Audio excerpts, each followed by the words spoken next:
ดมามีมาเพียงเข็นใจเคยเกินมือหัวไฟหาถ้าจงราชวนตายขอวอนที่ไทยช่วยดลจอมไทยขอนางจงได้ก่อนไว้น้องเจนีตาดังมีบาปหนาดังฟ้าลงโทษ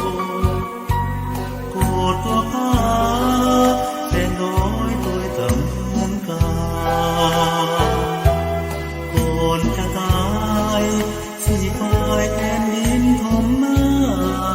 จะขอบอกจงคนว่าพักเข้าสิว่า